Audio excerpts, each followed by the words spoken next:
Welcome to the Doctor's Pharmacy. I'm Dr. Mark Hyman, and that's Pharmacy, Pharmacy, a place for conversations that matter. And today's conversation, I think, will really matter to you. It's with Dr. Shefali, who's an extraordinary teacher. She's a psychologist. She integrates Western psychology with Eastern wisdom to bring us into an authentic life. She's a clinical psychologist. She's an international speaker, and she has written some extraordinary books, New York Times bestsellers, The Conscious Parent and The Awakened Family, which I was saying before that I wish I had grown up in, which I didn't. And I don't know how many of you out there listening have grown up in an awakened family, but I bet not too many. And if you want to learn how to create one, you should listen in. So welcome, Dr. Shefali. Thank you so much for having me.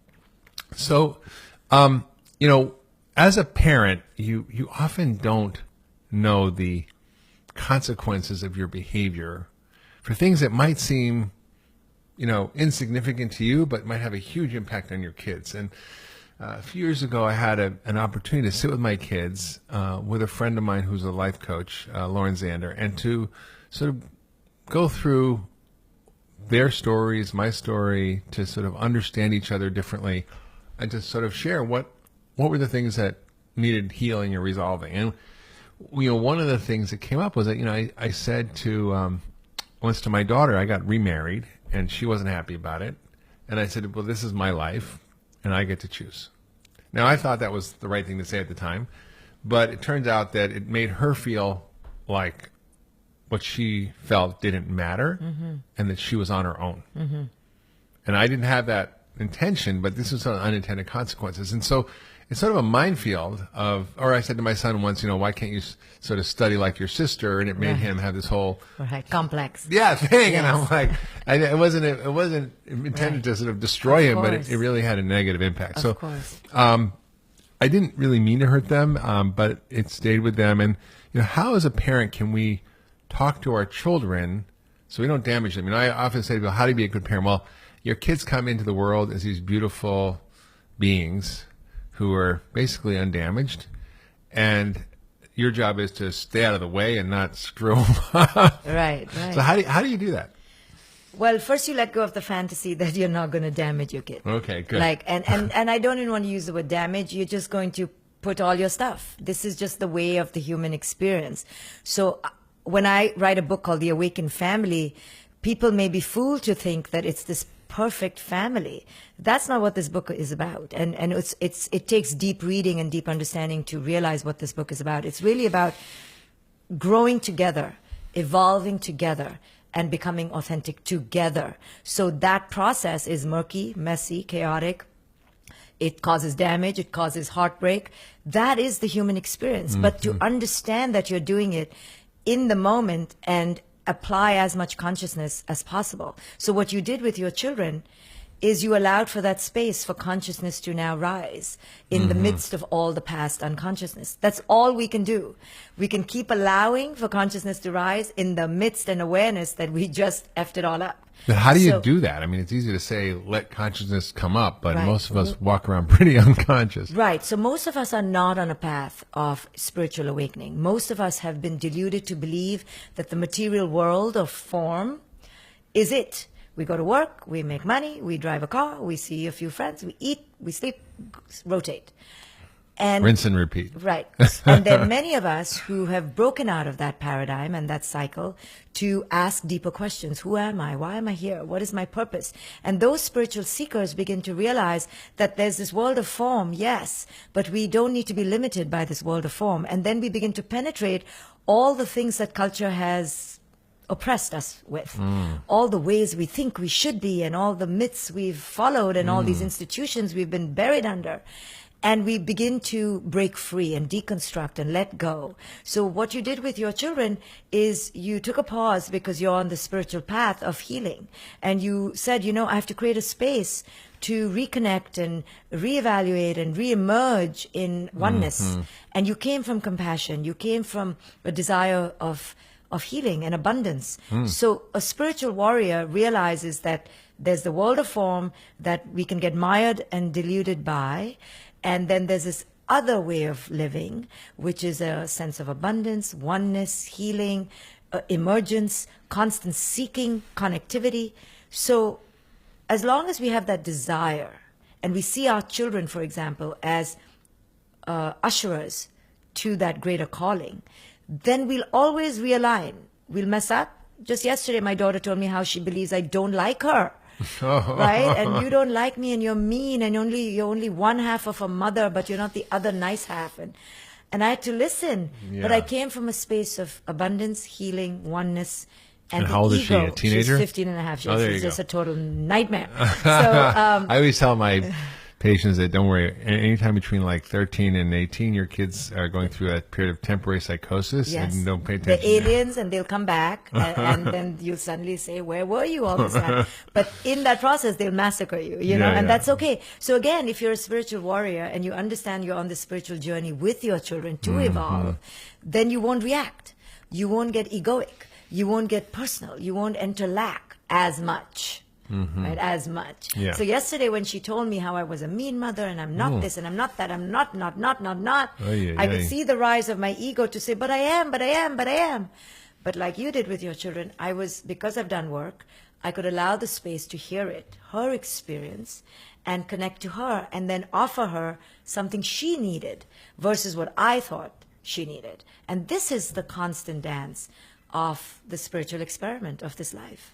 So it's paying attention to your kids for who they are rather than who you want them to be. And All of life, right? Yeah. Paying attention to every moment as it is versus how we want it to be. This is the disconnect, right? We expect, we want, we then project, we rage, we react because it's not what we want it to be. Spiritual teachings, wisdom teachings train us to first accept the isness of the isness. It is here. She says she doesn't like you. Now let's connect. Right? We go deep into the isness of the moment and don't resist it. so how do you do that? I mean, you're a parent. Your kid's saying all this horrible stuff to you. But it's not horrible, see? We Well, judged it. You've judged Okay, it. all right, but so you're a terrible parent. You were. It's her experience. Yeah. So if we can enter the isness, very hard to do. I'm acting like I'm so zen. Well, that's what I'm asking. Yes, Like, how it's do you, very you know, hard. like, First, you have to deconstruct it all. So first, the judgment that I'm calling it horrible. And this could be her putting it on me or me putting it on her. She gets a C grade, he gets a C grade. You say, oh my God, my kid's going to have a horrible future. Yeah. Right? Or she's making me feel horrible. Because we immediately enter prophesizing prophetic omens of lack. yeah. This is our default. What is our default? Lack. I'm not good enough. You're not good enough. It's not good enough. We're not going to be good enough. We're failing. I'm a failure. I'm full of shame. This is the default. It's Yeah. predictable. It's ubiquitous. It's really quite simple. It's quite. So how do you unhook from that? Like, it sounds like a great idea. I want to be like that. Well, first, you have to commit to a spiritual path that you do even want to recognize, become aware, deconstruct, and transcend. If you're not even wanting that, you can't do it. And right? that's different you're talking about than a traditional religious practice or religion. Yeah, this has nothing to do with religion. I'm Okay. sorry. Because religion, too, controls through a little bit of guilt tripping and lack and fear. Let's be real about it. You know, if you don't, then you will. And then it's prophetic omens about the future and a little bit of control, you Yeah, know, heaven or hell. somebody If you on do this, top you're and the gonna go to big one. heaven, And right. it's Yeah. all about duality in many ways, good, bad, evil, heaven, hell. No, wisdom traditions are about accepting the isness of the way of the Tao, you know, the way that reality flows. And entering it with You surrender. can fight the river or you can go with it, right? Yeah. So wisdom traditions have nothing to do with an institutionalized practice or dogma or scripture. It's about going within, deconstructing your beliefs, your past, your present moment resistances, and transcending them. It's about deconstructing the mind, is breaking free within the mind. But it's not just intellectual. You work with patients using practical tools to help Yes. them understand. Right. their I mind teach in them a how the different way. mind is full of resistant blocks, and then I show them how psychologically they've been buried under. So I traditionally look at people as evolving across a spectrum of 4 layers. So one are the 99.9% that are mired in form and the material. So I call it the material level. Like most of us are just zombies, reactive, in sleepwalking in the material level. Like I said, just concerned about eating, sleeping, making money, looking good. Who do I belong? Where do I belong? Who are my friends? And rinse and repeat, right? That's their world. It's about money, very material, superficial, but they're enraptured by it and they truly believe that that's who they are because they haven't awakened yet. The next level is a psychological level where people begin to ask, who am I? And pain begins to send them to the therapist, to the seeking path. Like, let me ask for some help. I'm drowning. So pain is a great portal to snap people out of the material. It's usually bad health. That's why I said people don't change until they have NEP syndrome. Absolutely. Well, not enough pain makes people avoid Absolutely. change, right? Pain is it. So I've often told my patients, come back when you're in more pain, because obviously this pain is not enough. It's a little bit, you complain, but you stay in the washing machine. When the pain is greater, come back. I just tell them, don't come now. You're wasting your time. You're not ready. You're just wasting your time spinning, So pain catapults us from the material into the psychological to ask, who am I? Am I really? Maybe it's me. And we go to a therapist. But then we have a tendency to get stuck there too. Yeah. And just go on and on, like, oh, my mother, my father. And I'm a therapist, so it's no Yeah, knock you on- mentioned that before about the challenges of therapy. Yeah, because therapy is also traditionally rooted in ways of being that regurgitate the past. And as long as we stay stuck in the past, it's a trap.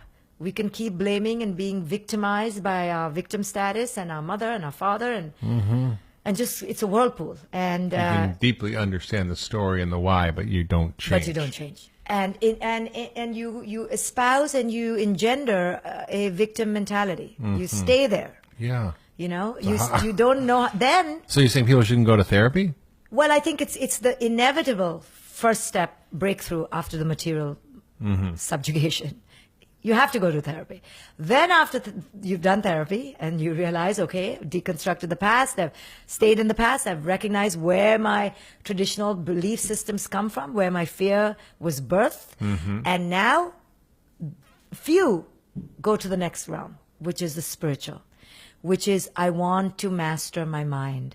I realize that I'm a co-creator of my reality. I see interconnectedness, but I can't understand it. And then you begin to meditate. And you begin to spend time in quietude and solitude and truly go deep within and learn to have a communion with your truth.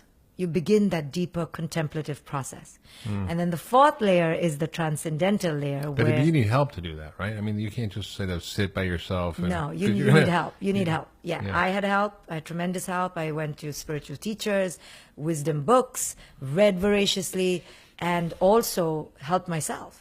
Yeah, so you have to be self-initiating. You have to want this. That's why when I see people are not ready, it's no knock on them. They're just not ready. They don't have to be ready. But it's a choice between one kind of living and another kind of living, and it's distinct. And you can define and identify people based on their propensity. They're either here or they're here. And then the transcendental level is where you've truly understood that the mind is conditioned. We live in a deeply conditioned world predicated on lack and fear. And that mind truly seeks to liberate out of enslavement, its own enslavement. And that mind is the true rebel or the warrior and the liberator, but also the lover, the compassionate person who proposes oneness and sees the world on an elevated level and takes people toward that light. So how do you practically help your patients? You say, start meditating. Is there a technique? Is there First I always say, first people need to recognize where they are at. Not everyone can meditate. Not everyone can go for therapy. So I first pay homage to where is my client on these four levels. And most people are in the material. So I help them on the material. They only need help strategically because they're so mired in form. And then I slowly begin to show them how they are creating their own patterns. And then when you begin to show people their patterns in therapy, they begin having aha moments. Wow, I'm just like my mother was, or I am projecting onto my daughter all the things that my mother projected onto me. No knock on mothers, but Yeah.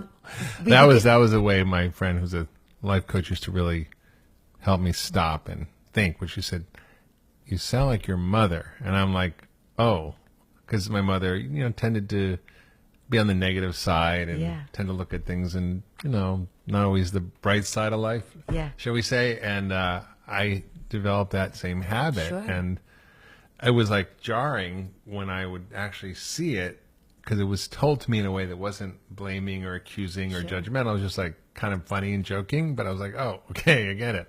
Oh, and I don't want to be that way. Right. There's nothing to be judgmental about. It is the way to inherit the patterns we absorbed in childhood. We are all living patterns, not lives. We are a pattern. So it's when you awaken that you break the pattern and disrupt the pattern. But if you're not on the path of awakening, you are living a pattern. Okay, so let's dig into some practical stuff, because we all were kids. We all had parents, and many of us are parents, are going to be parents, and we all dream and hope the best for our children, and it doesn't always turn out great. So as you were writing this book, The Conscious Parent, and in your work, you know, what are the lessons, the sort of little nuggets of wisdom that you can share with people who are listening about how do we become a conscious parent, and what does actually that mean, and what is an unconscious parent? Yeah. So this is not about things turning out great. So we abandon all. Oh, yeah. Okay, all right. Because what is great, right? So Shaka Senghor, who's coming to my conference, Evolve, he was incarcerated. Was that so bad? Because now look where he is. So we put judgment on experiences based on our very conditioned minds. Yeah. And this book, I hope, or my books, totally take the roof off all conditioned labels. There is no good or bad. There is no Your book isn't called The success. Unconscious Parent. No, it's called the so the Conscious conscious parent realizes that they've been living in a conditioned world, that culture has dictated how they should feel, think, believe, and that's not true. It's not true that a successful child is one who is obedient.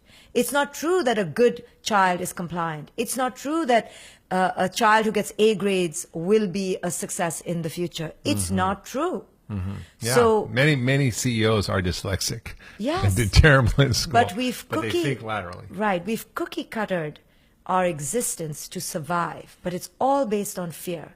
So a conscious parent is the parent who begins to realize how conditioned they are by their own childhoods and culture, and they do not wish to impose this on their children as much as possible. Like some default damage is going to happen just by the human to human experience. But so in my life, for example, I'm ever watchful of the dumping I'm about to always do. And I minimize it and I mitigate it. I don't always succeed, but I'm always watchful. What's my stuff? What's her stuff? Yeah. Who is she truly to the most organic core that I can distill her to? Can I truly see her without my screens? This is the endeavor. It's not perfection. It's not the destination. It's the endeavor. So how do you do that? By having a spiritual practice of mindfulness. So meditation is the only way anyone on a spiritual path can not lose their mind, is through mindfulness. So you think we should all meditate? If I could give one law and one dictate out of my place of tyranny, it would be everyone. The tyranny should- of meditation? The tyranny of meditation. Breathe. Close your eyes right now. Yes, I would do it with glee.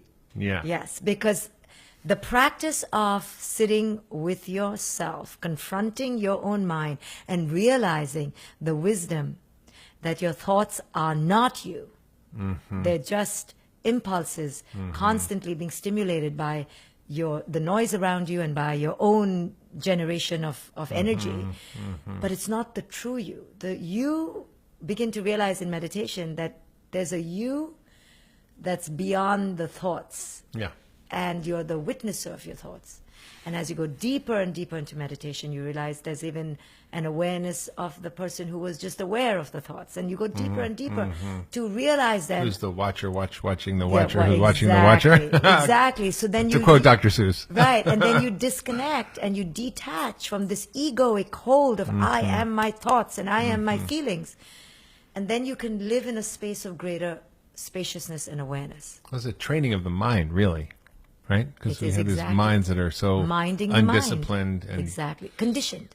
conditioned. Habitually addicted based on childhood, Automatic ways of being, right? based on And childhood thinking. patterns and cultural conditioning. And you want to deconstruct that. So when you say meditation, is it a particular kind? Is it mantra meditation? Is it breath meditation? Is it Vipassana meditation? Yeah, Is I it- do Vipassana. But that's just what I do. And everyone has their own portal in, and it's all to be respected. Yeah. Yeah.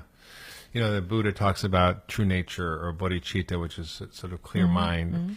And you know, who are you beyond your thoughts and your conditioned self and your experiences? And, you know, I studied in college, my major was Buddhism and Eastern religions, and I practiced, you know, meditation and yoga, and it was very impactful for me to begin to sort of differentiate, you know, my sort of conditioning, emotional reactions, automatic ways of being, and sort of to realize that there's a being that's not all of that. It's not my thoughts, not my emotions, it's not my behaviors, it's not my physical self. And I recently had a profound experience, not that I would wish it on anybody, but I got really sick over a year ago, and my physical body completely collapsed. I'm, you know, 185 pounds, 6'3", and I lost 30 pounds. I'm already pretty skinny, and I was really, really skinny. I couldn't focus on anything. My mind was completely gone. I could just basically watch Netflix or HBO Go, and that was it, and sit in bed. Emotionally, I wasn't really available. Physically, I wasn't available. Mentally, I wasn't available to myself. And the only thing that I knew was true was that there was some being, entity, true nature, something, whatever you call it, that was abiding through all of that. And I actually was completely at peace and surrendered, even though I didn't know if I was going to die. I was really close to death. And it was being in that experience sort of reinforced the view that, you know, none of the noise matters, right? Yeah. That just connecting into that place of who you are allows you to live a more authentic life. So let's talk about authentic life, because you write a lot about it, you speak a lot about it.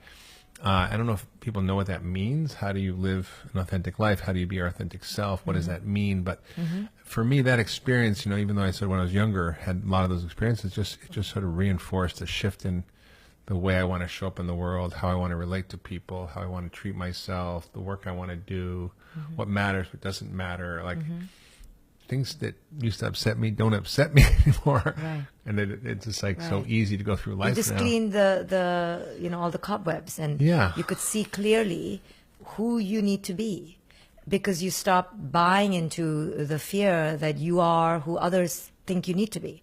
Right? You just let all of that go, because you came down to your elemental core of you may die, so you better live the truest way you could, because there's no time to waste. Yeah, not everybody has that experience, though. I mean, I think I've been with many people dying, and they still are in their patterns right up to the moment of death.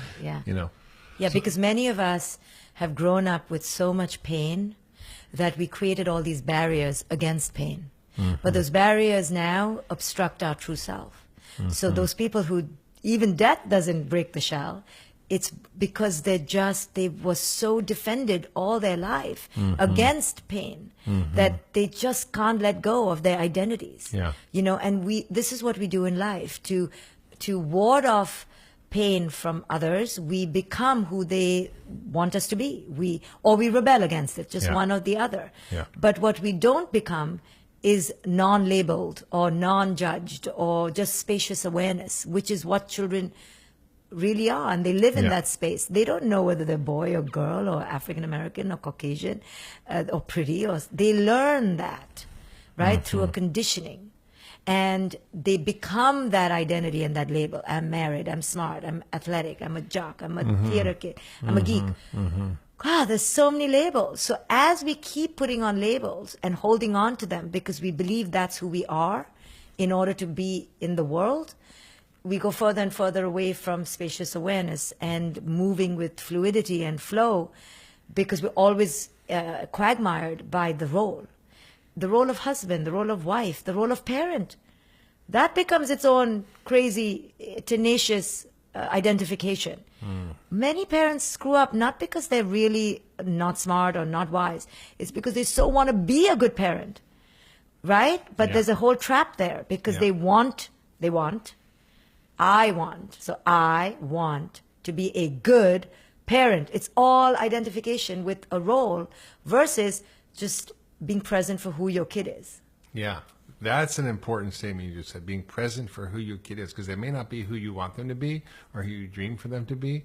And I think a lot of cultures, I mean, I'm Jewish tradition, I mean, there's a sense of, performance and Achievement, success, achievement. I was right. with a friend Hard of mine work who's ethic, Indian, very successful Indian businessman, talked about how he's raising his kids and pushing them to be, at this level of excellence, that was just, I thought was kind of intimidating if I was his kid. Sure. And yet, he thought that was the best thing to do for them. Which is Because sort of he's so conditioned by the artifice of success. Yeah.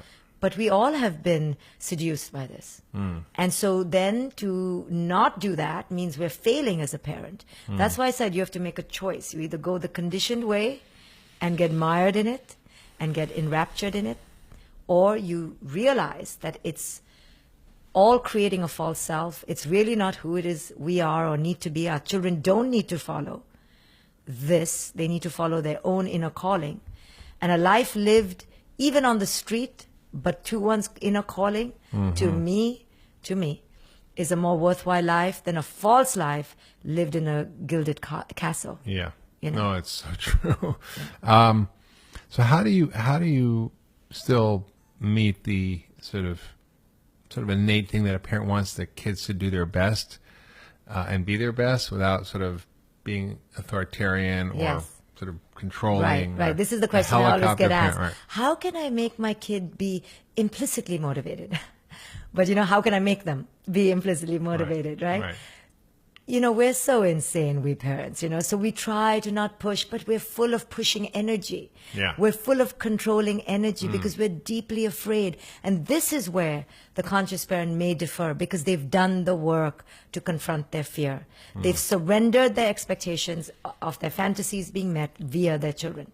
They've said, my child is not here to meet my needs. My child is not here to fulfill my fantasies. I got to go do that on my own. My pain cannot be salved by my child. I cannot use my child to rescue me. Yeah. So the conscious parent fully sees the separation of the two paths, and in that can really see the oneness of the two spirits. You see? When we're enmeshed, we think we're one, but Yeah. we're not. We're just enmeshed. Well, sort of Kahlil Braun talks about how we sort of are just here as stewards of our kids. Yes. We're, Yes. we don't own them, we don't control them. But there's a You know, delusion because they come from us, they bear our name or we give them our name, and so we own them and we possess them. But Yeah. that's the delusion. Yeah. And then we're eternally dissatisfied, disappointed, despondent. Our children grow up with shame. The child is like, what have I done? Yeah. And It's the parent is, what have you not done today? And it's even in the language of some traditions, like in the Jewish tradition, in the Hebrew naming of somebody, you're saying, you are so-and-so, the son of. Yes. I just came back You from belong. the Middle East, and Yes. you're so-and-so, the son of this one, the son of that one, the son of this one, and that one. It's like, No pressure. you're Yeah. like the son of like 10 generations. And so, But then you identify with Yeah. it. Of course, you're the son biologically. Of course, there's a biological element. But we're doing something else. We're trying to tie people both to the tradition of a lineage, but also we're telling them there's expectations that come with this. yeah. Right? So how do we allow children to be part of tribes and families, but without the bondage of the expectation that comes with that lineage? And you've said in an interview before that you teach your daughter to question everything, which is sort of the opposite of telling them what to do, right? Right. Why is that important? Well, I don't believe that our children should be, obedient little robots. I believe they should be questioning, even irreverent at times, beings, because there is a lot of crazy out in culture. There is a lot of insanity. So if my child doesn't see it, I would have a problem with it. I'm like, do you see how crazy?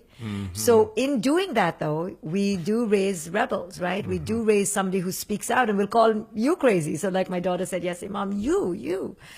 Right. You have to take that with the whole experience, right? You're raising a child who can see through the inauthentic nature of the conditioned culture. And that's a good thing. Yeah.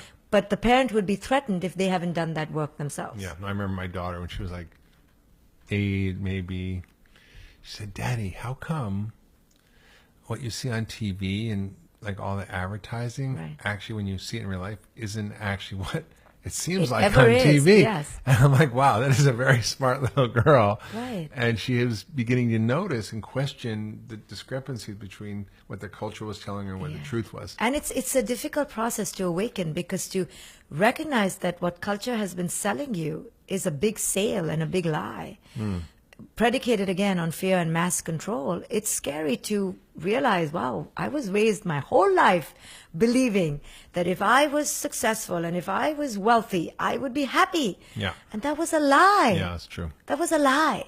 That's disorienting. You dedicate your whole life to success and achievement and wealth, and then you're still not happy. That feels like Oops. you've been ripped off. Yeah. But this is where the conscious parent would do it differently, would realize that nothing external can ever create happiness. It's an internal endeavor. Well, let's talk about something really important that I think affects so many people. And when I raised my kids, it was pre-internet, pre-social media. In fact, until my son was in the 8th grade, my daughter a little older, we didn't have television. Right. And the only reason I got it was because he liked basketball. Yeah. And so we read, we played, we did things outside. They got to experience life. We grew gardens. They got to have an authentic, tangible experience. We cooked together. And today, I see, little babies on iPads. I see kids completely distracted. I see the electronic babysitter everywhere. I see the data now coming out about how this affects kids' brains and development and ability to connect and have authentic relationships. And, we had this explosion of social media, which is almost in a way, an oxymoron. It's anything but social, right? It's disconnecting. It's you think you're having the experience of being connected. In fact, it's not really authentic. People really not need Facebook. They need FaceTime. And I don't mean on the iPhone. I mean literally authentic relations. But how do you counsel parents to deal with this ubiquitous penetration of social media? And it's even worse than traditional media or TV because it's ubiquitous. It's everywhere. Portable. It's portable, and it's also manipulative in ways that other media wasn't. You knew you were seeing an ad before for whatever. Right. Now you're seeing embedded things, stealth advertising, celebrity advertising, and you think it's authentic, and it's just not. Yeah. So how do you help parents deal with this? Yeah, it's a big mess, and there is no easy answer. And really, I hope one day we'll wake up and throw all our iPhones away, but of course we won't. We'll become more automated and more robotic till we have a natural demise, because that's where we're heading. It's becoming increasingly disconnected, mechanized, and it is alarming. I try not to get into fear about it because it's the way of the 99%, so it's the way of the way. But now what? Now what? So it takes a lot of gumption for the parents to create connectivity, create playtime. I don't believe I did it differently. Do we because restrict it for our kids? Do we let them have it, or well, I think they sleep on their phone? If I had to do it again, I was the first generation really to see it. Yeah. So I succumbed because I was so seduced by it, and it was such a bauble and a trinket, and I was like, I want my own iPhone, right? So we didn't know what a cesspool this was and what a riptide it had. So now, being aware, I tell parents, no screens till teens, just don't do it. Try not to do it. The TV is so much more benevolent. We used to complain about the TV. I'm all for the TV now because the kid can't take it to the bathroom. The kid can't take it to the car. You have the remote control. That was get him a flip phone. Get them a flip phone. So, but the parent has to be willing to create greater connective experiences. But we find it so addictive because it allows us to not be parents. You said it's an electronic babysitter. So it's going to take a lot of gumption for parents to create connectivity and then create healthy boundaries. No screens till teens. Wow. Very difficult because the parent themselves are now addicted, and we are distracted, and we just lost our way now. It's interesting. There's a whole movement around digital detox. Yes. Detox camps where people go for the weekend and just put away their phones. I went to a wedding, it was an actually Indian wedding the other weekend, and the request was everybody put their phones away, and people show up, and it was just an amazing experience. I mean, I grew up in the era where there were no cell phones, there was no internet, there was just people, and I found it very enticing to be engaged in the same kind of interactivity, and I do it for work, and I am always on it, and it's something I struggle with, but I've gotten better and better about having safe times where you can disconnect. And I bought my wife a little box for our anniversary. It was this little wooden box, and she said, "Oh, that's a nice little box." I said, "That's not the present. The present, I put my phone in the box for the weekend." Yeah. And I give you the gift of my presence. Yeah. And I thought I was doing it for her. Yeah, it's really But for you. it was like I had the best time because I wasn't constantly looking at my phone, checking my email, looking at text. I literally could just be present. I could listen to music. I could just daydream. Yes. I could play with the cat. I mean, whatever was Yeah, just and I a don't think being. it's necessarily the phone, it's what we're doing on the phone, right? Mm-hmm. So if we're listening to music on the phone or reading a book on the phone or really connecting, sometimes we need to connect to people. Of course. Those are not the mindless distractions that succumb us to endless hours of addiction. It's this constant need to be on Facebook, to see what other people are doing. It's really that's mindless. The prying into other people's lives and wanting people to validate yourself through Instagram and Facebook, that's the addiction. Yeah. If you're reading an article on the New York Times website, that may be good for you. I don't think there's anything wrong with reading, with learning, but it's this vapid part of social media that's alarming to me, And it's interesting how it's designed to be addictive. Like it's not an accident, the way they present the information, how it's because it's all visual, it's quick, you scroll, but you can spend 10 minutes and not know and not have learned one or 10 hours like or some not have learned one positive thing. So how I do it is to give myself boundaries. Is I have all my favorite wisdom sites there, my favorite wisdom podcasts. So if I'm going to be there, I'm going to be learning and cultivating What about my your daughter? mind. No, my daughter's completely addicted to senseless, vapid activities, as most teenagers, like Snapchat, which drives. I want to take the phone and kill it. But I also know that she needs to find her way with it because this is the culture. And I was a bad parent by giving her the phone. I didn't know. Yeah. So now I try to educate, but you can't control. I don't want to do anything out of an imposition or an oppression. I wanted to do I want the child to awaken to it themselves. Yeah. So then I become more of a jewel. Come to me. Let's go hiking. Let's go out. Sure. So I connect more. Great experiences. Great experiences. Yeah. It's interesting. The new iPhone software has the ability to track the screen time Yeah. and the hours, which I think would be a fascinating experiment for people to do for themselves, Where and also for where they parents were to do with on kids. the media, where they were. So it tracks your usage in Yeah. a way that's much Yeah. more transparent. Yeah. And you go, wow, I spent like 4 hours scrolling on Facebook today. Yeah. I mean, what a waste of time. I could have been Yeah. learning something or talking to a friend. Or, it's just, I think it's going to be interesting. And I would love to sort of have a way of tracking my kids and my niece, my nephew, and seeing like what is actually happening. I mean, I remember when this was still when they had like the flip phones. I got them for my kids and they were in junior high just so I could, have the ability to contact them.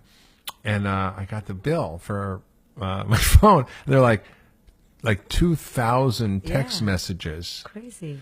And I calculated how many text messages a day, a minute. And I'm like, what are you doing in school all day? Yeah. 2,000 text messages. Yeah. Yeah. Unbelievable. Yeah. And I would still say texting to friends is still different. It's still at least an attempt at virtual connection. Sure. But it's that mindless scrolling Yeah. and posting Yeah. and needing validation. Yeah. That's the psychological abyss that people are in and they don't realize. They're doing it for this hunger, this craving, Look this at see me, see me. And it's not the real self that they It's are never. It's presenting, all right? edited and Right. photoshopped, and that's what the texting to friends is still connection.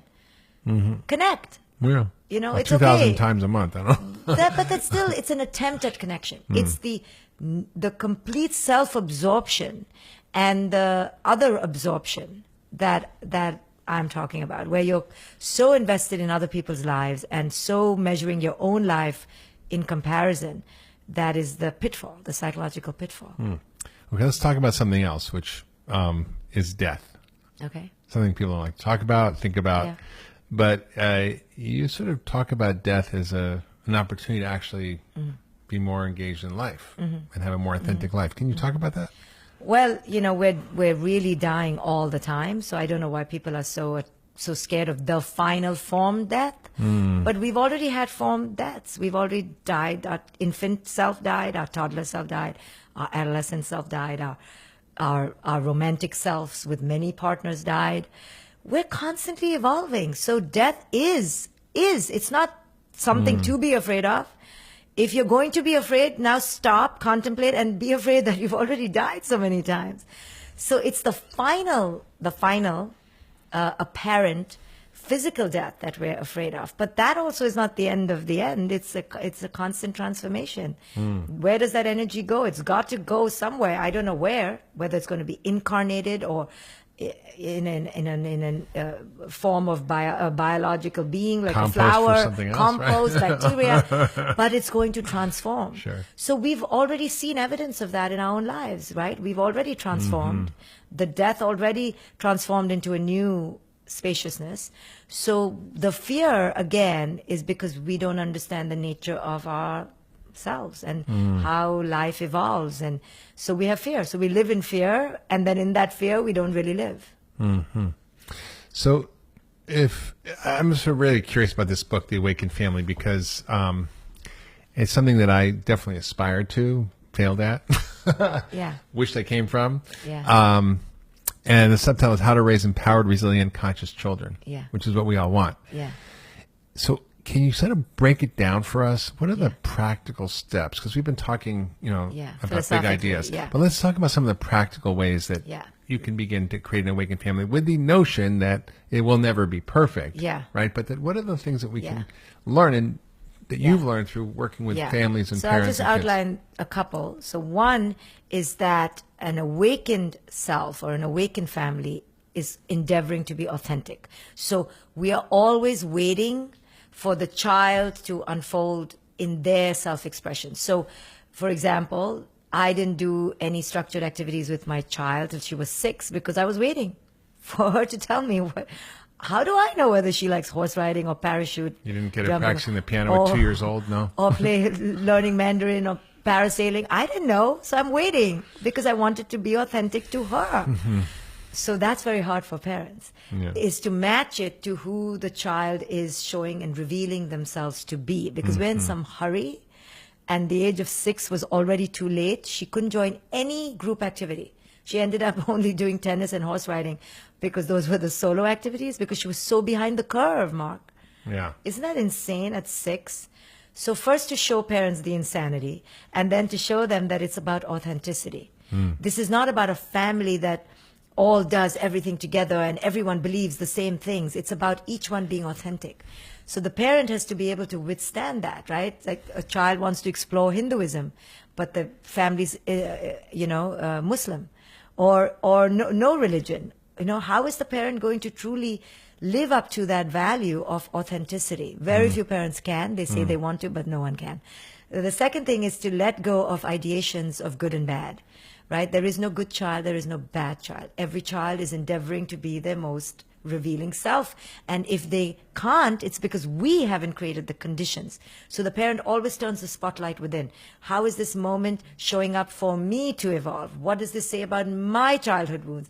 What does this say about my projection? So the daring parent is always turning it around to, let me examine myself. Let me detach from my expectations. Let me release my control. Let me surrender. Let me attune to what my child is really saying. So constant practice, letting go of good and bad. I don't know what's good. I don't know what's bad. I only know what is. What is. And allowing my child to have their life's experience. If they need to be lost a little bit, that's their life experience. How can I find their way for them? Lostness is part of the human experience. So Hard to do as a parent, right? hard to do because we're believing we need to lead our children to success. Or that we're in control. And we're in control. The spiritual parent, conscious parent, understands there is no control. There's no one to lead. There's no future. It's all in the present. There's no good or bad. It's all conditioned.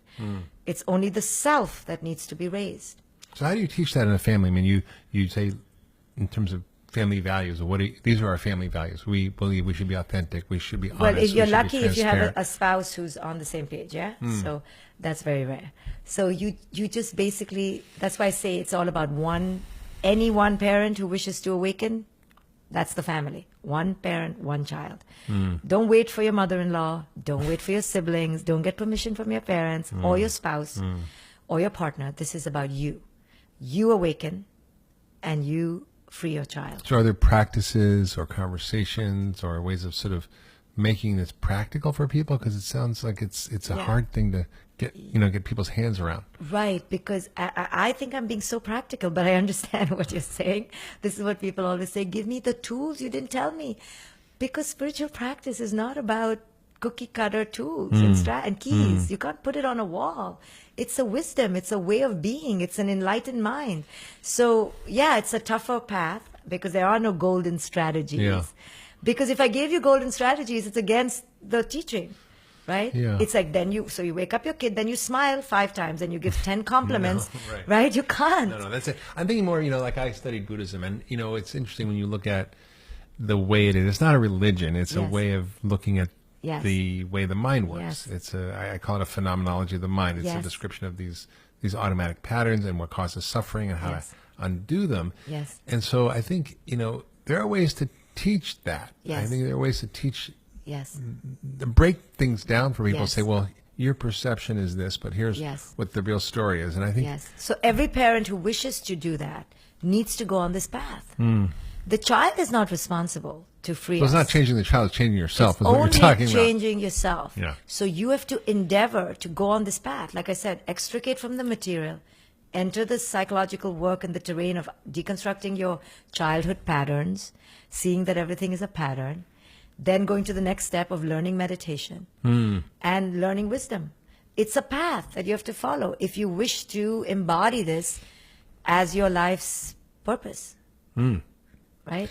And Yeah. then daring to break paradigms, daring to say, I'm not afraid of telling someone that my kid failed, or I'm not afraid of saying, I didn't, I made a mistake, or I'm not a good parent in a conventional way, or I lost my temper, because I'm all about self-exploration. So when you have the right vibrational frequency of what your path is about, you start breaking paradigms. You Yeah. start not caring or being so attached to what people think. Well, in Buddhism, it's interesting. You have the concepts of the teaching, which is the wisdom teaching called the Dharma, Yes. the importance of practice, so self work, and then the importance of community. They call it the Sangha. Those are the 3 pillars. Right. So you can't do it on your own. Number one, No. you need the understanding, Right. the intellectual Right. understanding of Right. the nature of our thinking and our Right. emotions and our behaviors and our thoughts, and you also need the practice. Community.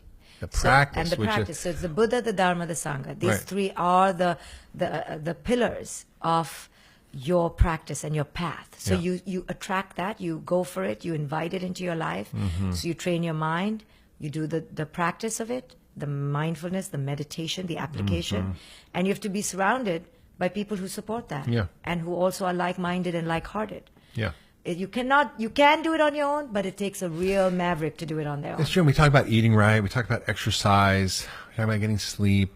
But, we need brain training because our minds are unstructured. They're undisciplined. That's the most essential thing in the and world, it's is the the thing mind. that creates happiness or suffering. Is the mind. It's not how many hours you exercise or how pretty Yeah. you are or how buffed you are.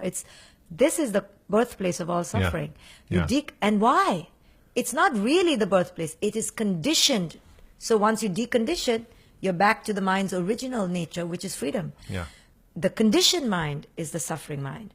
So and who are we conditioned by? Really just silly culture. Yeah. Once you see through culture, you realize it's really just a scared place Yeah. of lack. And once you get out of it, because you don't wish to be part of lack and competition and fear anymore, you go back to the original nature of your mind, which is a free mind. So part of what you're saying is really learn some of the wisdom traditions, like learn how they've uncovered the patterns of the mind that cause suffering and Yes. the ones that create happiness. Yes.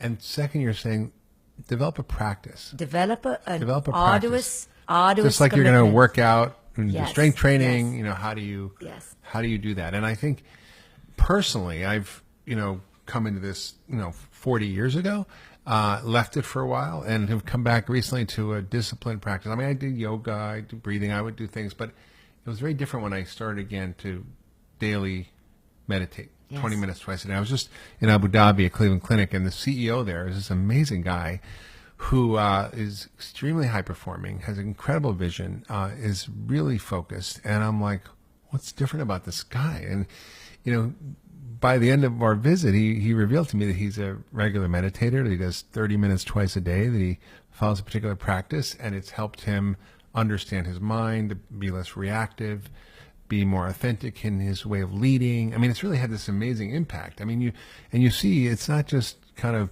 you know, hippies and Birkenstocks doing this. You've got, for example, Seattle Seahawks were meditating while they won the Super Bowl. You've got Michael Jordan and his Chicago Bulls were all meditating under the instruction of the coach who wrote a book called Sacred Hoops. Yes. And it was all about Sacred Hoops, basketball. Who's talking about spirituality in sports? But it's really about the activity of training the mind. You're absolutely right. On a concrete level, it's this marriage, it's this commitment, it's this dedication to enlivening your mind and to liberating your mind. But as I said in the beginning, people have to want it. And typically, it's not something we feed our children at school, or we say, you know, to our spouses, if you're not a meditator, can't marry you. It's not part of the language, but we do see if our spouse has a good job, if they look good, right? But this should be part of the chemistry, and this should be part of the evaluations at school. Yeah, it's one of my favorite things. With my wife, we sit and meditate together, Yeah. and it's like such a great. And then we cuddle after, which is pretty awesome. Yeah, it's really about a worldview at the end of the day, right? Understanding that we are conditioned and we want to be less conditioned. We want to be more authentic. And it's not just an emotional thing that happens when you meditate. There's a wonderful book I'm sure you're familiar with called Altered Traits by Daniel Goleman, who wrote Emotional Intelligence, and Richard Davidson, who's studied some of the world's most advanced meditators. You know, Tibetan monks who've lived in a cave for 9 years and have meditated the whole time. I mean, people have 30, 40, 50,000 hours of meditation, and their brains literally change. The brainwaves change. Their creativity patterns change. Their ability to have love and compassion changes. You are literally rewiring your entire inner terrain, how your synapses join and connect, and you're changing that, right? So like you were giving the example in our break of how you had this impulsive, quick reaction based on a template from childhood. Meditation can undo that. But you have to just work at it through awareness. And the tool is awareness. There's no real tool, physical tool. It's the power of awareness. So that's why all meditation teachers will say, when you ask them a question, the first thing they'll say is first be aware. Then sit with it. And then wait to see what unfolds, right? Because it's not something that is concrete. It's something that you have to go within and allow. Yeah, so true. And don't be scared that you have to meditate for 30 or 40,000 hours and live in a cave for 9 years. The science is really clear that even people who do within a few weeks or months see profound changes in the brain, the immune system, stem cell production. And you don't even have to sit neural and do patterning. it. You can wash dishes and breathe. You can drive a car and breathe. Once you Make learn sure you how keep your eyes open when you're driving the car. Right. But once you learn to center on the breath, which is really the most elegant tool of going inward, the Buddha said, just focus on the breath. Which is what we're doing all day. We're breathing all day, but we're not aware. The breath brings you in the present moment. The breath is the intermediary between the external and the internal. The breath is impermanent. It teaches you the law of impermanence. The breath is transient. The breath is in the now. The breath is, in and out, right? So it's constantly making you go inward and outward. The breath is accompanying you everywhere. So you have no excuse to not be on the breath. And that, in essence, is meditation. You don't have to sit in a yogi position or in quiet. In fact, to be on the breath in the midst of Times Square and the traffic jam and the children pooping and screaming is the exalted application of meditation. It's not about cocooning yourself and telling everybody, shh, right? So I teach meditation online, and I do it with online courses. And if the dog barks, I go see. Yeah, no, I meditate on airplanes. Exactly. Subways. Right, because people think it's this very, coveted, pedestalized phenomenon. Your perfect cushion, your perfect incense, and that's another attachment. Candle, it's another attachment. It's just about being in the present. So enter the present wherever you are. Yeah. That's powerful. Wow. So, if you could sort of be in charge for a day in the world, what would you suggest or create for people to wake up. Silence, quietude, solitude, breathe. Do it for 10 hours. The entire world will change because that will naturally create less reactivity, naturally lessen the ego, which is the cause of all strife and violence. Me, my identification to me and my views.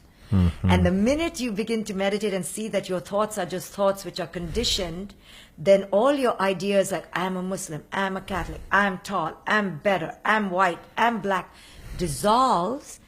And then you realize, oh, we're all one. And we're all interdependent. So when I kill you, I kill myself. So no more. So it's the end of all conflict, strife, and violence. It's the beginning of love. It's the beginning of just this eternal oceanic dissolved state called love. Yes. Amazing. Well, thank you, Dr. Shefali, for joining us on the Doctor's Dr. Pharmacy. Hyman. Thank you so It's much. an amazing conversation. Lots of food for thought. You've been listening to the Doctor's Pharmacy with Dr. Shefali. I hope you enjoyed the conversation. I encourage you to share this with your friends and family. If you like this podcast, be sure to give a review and subscribe wherever you get your podcasts. And we'll see you next time on the Doctor's Pharmacy. Thank you so much.